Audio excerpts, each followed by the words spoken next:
where did you?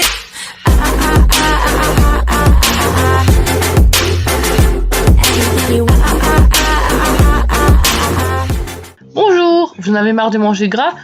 Le régime a commencé, cette recette est faite pour vous. Commencez, préchauffez le four à 180 degrés, thermostat 6. Cette recette, nous avons besoin de tomates, d'ail, de chapelure, de thym, d'huile d'olive et l'assaisonnement. Après avoir pris soin de laver nos 3 tomates à garnir, nous retirons le pédoncule. Pour ceux qui ne connaissent pas le pédoncule, voici ce que c'est. Ensuite, nous coupons nos 3 tomates en deux, puis nous les disposons sur une assiette. Ne coupez pas les tomates avec un couteau à cran, cela risque de l'abîmer. 3 tomates coupées, nous les disposons sur une assiette. Nous épluchons l'ail, nous la coupons en deux. Nous prenons bien soin de retirer le germe. Une fois les germes retirés, nous prenons soin d'hacher l'ail bien finement pour ne pas retrouver des gros bouts lors de la dégustation. Une fois l'ail bien haché,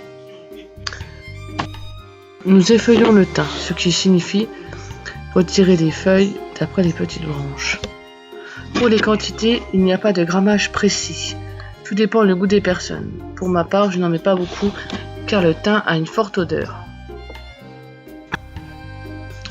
Une fois l'ail haché et le thym effeuillé, nous disposons les tomates dans un plat allant au four.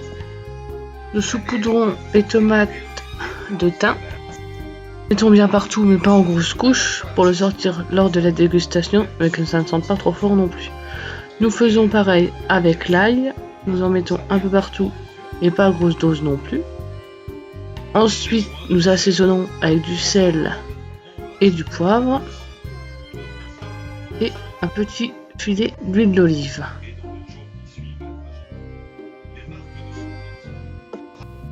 Ensuite, nous recouvrons chaque tomate avec une bonne couche de chapelure qui devra bien dorer lors de la cuisson. Une fois les tomates bien recouvertes de chapelure, nous les mettons au four précédemment chauffé à 180 degrés et nous les faisons cuire pendant 30 minutes. Les tomates doivent être bien dorées à la sortie du four.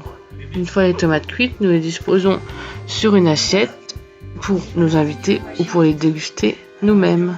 La chapelure doit être colorée et la tomate molle, ce qui signifie qu'elle est cuite.